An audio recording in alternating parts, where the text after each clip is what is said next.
आरोही को हैरान देख विक्रम ने चेहरे पर फीकी मुस्कुराहट के साथ कहा, तुम्हें इसमें शर्माने की जरूरत नहीं है, मैं तुम्हारा ही पति हूं। विक्रम की बात सुनकर आरोही के चेहरे पर भी मुस्कुराहट आ गई और वो उसकी चोट को ट्रीट करने लगी। विक्रम का पूरा ध्यान आरोही पर ही था। आरोही ने बस 2 मिनट में विक्रम की ड्रेसिंग कर दी और फिर कहा, हालांकि जख्म गहरा है पर मैंने ब्लीडिंग रोक दी है। अब जब तक इंजरी है आप ज्यादा स्ट्रेचिंग एक्सरसाइज मत कीजिएगा। अगर सारे प्रिकॉशंस रखें तो बहुत जल्दी वापस नॉर्मल हो जाएंगे। इतना कहकर वो पलट गई और वहां से जाने लगी। ये देखकर विक्रम के चेहरे की मुस्कुराहट चली गई। वो आरोही को रोकना चाहता था, पर पिछली बार आरोही ने उसे जैसे सबक सिखाया था वो अब तक नहीं भूला था। आरोही ने उसे निडल चुभाई थी, जिस वजह से कुछ समय के लिए वो पैरालाइज हो चुका था। आरोही दरवाजे से निकलने ही वाली थी, तभी उसे चरण की आवाज सुनाई दी। अब सरकार की चोट कैसी है? उसके बाद इंद्राणी की आवाज आई। आरोही उसे ट्रीट कर रही है और अब तक अंदर से कोई आवाज नहीं आई है। मतलब विक्रम ठीक ही होना चाहिए। उन दोनों की बातें सुनकर आरोही को वो सब याद आ गया जो चरण ने उससे कुछ देर पहले कहा था। कुछ देर बाद आरोही ने बिना पलटे कहा, विक्रम, क्या आपको हमारा कॉन्ट्रैक्ट याद है जो हमने शादी के दूसरे दिन साइन किया था? हाँ, याद है। विक्रम की बात सुनकर आरोही को ऐसा लगा जैसे चरण ने उससे झूठ कहा हो, इसलिए उसने खुद के इमोशंस को कंट्रोल कर कहा, हमारी शादी को 19 दिन हो चुके हैं, अब 81 दिन रह गए हैं, फिर 100 दिन का कॉन्ट्रैक्ट पूरा हो जाएगा ना? नहीं। अब आरोही कंफ्यूज हो गई और उसने हैरानी से कहा, क्यों? जिस पर विक्रम ने उससे कहा, क्योंकि वो कॉन्ट्रैक्ट अब एग्जिस्ट नहीं करता।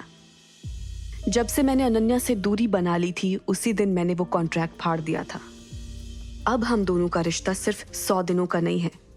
मैं जब तक जिंदा हूं मैं अपनी जिंदगी तुम्हारे साथ बिताना चाहता हूं। आरोही ने मन ही मन कहा, मतलब चरण ने मुझसे झूठ नहीं कहा था?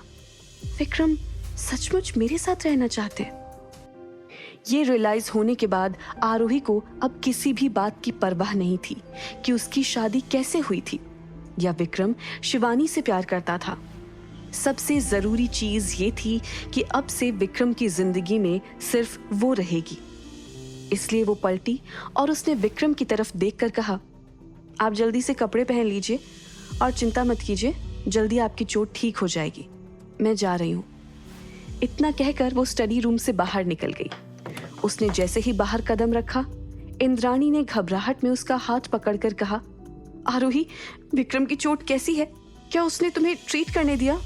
आरोही ने मुस्कुराकर कहा, मॉम डोंट वरी, विक्रम बिल्कुल ठीक है। उसने आरोही को गले लगाते हुए कहा, मुझे चिंता करने की जरूरत नहीं है, क्योंकि अब मेरे पास प्यारी सी बहू है जो मेरे बेटे से बहुत प्यार करती है और उसका ख्याल रखती है। सच में जब से तुम इस घर में आई हो सब कुछ अच्छा हो रहा है। मैं तुम्हें जल्द ही एक तोहफा दूंगी। इतना कहकर वो आरोही को अपने लिविंग रूम में ले गई और दोनों सोफे पर बैठकर बातें करने लगे। उन दोनों को हंसते मुस्कुराते देखकर विक्रम के स्टडी रूम के बाहर अकेली खड़ी शिवानी की आंखों में जेलसी साफ नजर आ रही थी। देखते ही देखते रात हो गई। आरोही ऊपर लता के रूम में जाने लगी कि तभी शिवानी ने उसके पीछे आकर कहा, आरोही, मैं तुम्हें थैंक यू बोलने आई हूं। अच्छा हुआ तुमने विक्रम का ट्रीटमेंट कर दिया, वरना उसे खतरा होता। शिवानी आगे बोलती उसके पहले ही आरोही ने उसकी बात काटकर कहा, अगर तुम मुझे इनडायरेक्टली ये बताने की कोशिश कर रही हो कि विक्रम मुझसे नहीं तुमसे प्यार करते हैं, तो तुम्हें इन सब में अपना टाइम वेस्ट करने की कोई जरूरत नहीं है। ये सुनकर शिवानी एक पल के लिए हैरान रह गई, क्योंकि उसे अच्छी तरह से याद था कि पिछली बार जब उसने आरोही से ऐसा कहा था तो आरोही को बहुत हर्ट हुआ था। भले ही उसने अपने इमोशंस छुपाने की कोशिश की थी, पर शिवानी सब देख चुकी थी। आरोही को इतने हक से अपनी बात बोलते देख शिवानी चौंक गई। उसने तुरंत आरोही को टोका, मुझसे इस तरह से बात करने की तुम्हारी हिम्मत कैसे हुई? तुम अच्छी तरह से जानती हो ना कि विक्रम तुमसे प्यार नहीं करता, और शायद तुम भूल रही हो कि अगले 81 दिन में तुम और विक्रम अलग हो जाओगे। तभी आरोही ने मुस्कुराकर शिवानी की बात काट दी। ऐसा पहले था, पर अब चीजें अलग हैं। जब मैं विक्रम के जख्म की ड्रेसिंग कर रही थी तब उन्होंने कहा कि हमारे बीच का कॉन्ट्रैक्ट बहुत पहले ही टूट चुका है और मेरे पति मेरे साथ जिंदगी भर रहना चाहते। ये सुनकर शिवानी के ऊपर मानो बिजली गिरी। उसके होंठ कांप रहे थे और उसकी आंखों में दर्द साफ नजर आ रहा था। शिवानी की हालत देखकर भी आरोही की आंखों में कोई सिंपैथी नहीं थी और उसने दोबारा एरोगेंटली कहा, सो शिवानी, भले ही तुम जो कुछ भी सोच रही हो, मुझे इससे कोई फर्क नहीं पड़ता।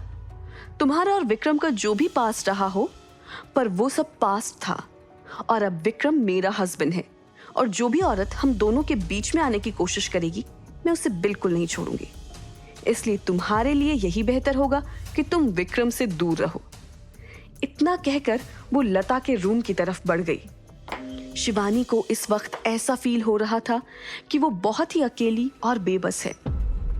लता के बेडरूम का दरवाजा बंद था। ये देखकर आरोही ने चाबी निकाली और दरवाजा खोलकर अंदर चली गई। लता की तबीयत और मानसिक हालत की वजह से उसके कमरे की एक चाबी हमेशा आरोही के पास रहती थी। दरवाजा खुलने की आवाज सुनकर लता भी उठ गई। आरोही, तुम आज घर इतनी देरी से क्यों आई हो? काम ज्यादा था माँ। खैर, मुझे आपको एक बहुत जरूरी बात बतानी है। सुधा बहुत ही जल्द जेल जाने वाली है और महेश्वर को भी उसके कर्मों की सजा मिलने वाली है। जब भी लता महेश्वर का नाम सुनती थी तो पैनिक हो जाती थी। आज भी ऐसा ही हुआ। क्या महेश्वर यहाँ आया है? आरोही, वो हमें मार देगा, चलो भागो यहाँ से। ये सुनकर आरोही की आंखें नम हो गई। वो मन ही मन सोचने लगी, 14 साल से ज्यादा मेरी माँ ने ऐसे दिन गुजारे हैं। उन्होंने इतनी मेहनत की फिर भी उन्हें ये सजा मिल रही है। लगता है महेश्वर और सुधा को जो सजा मिली है वो काफी नहीं है।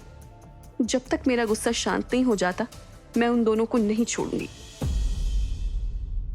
क्या आरोही अपना बदला ले पाएगी? क्या शिवानी हार मानकर आरोही और विक्रम का पीछा छोड़ देगी? क्या कभी उस वक्त का सच विक्रम और आरोही के सामने आएगा?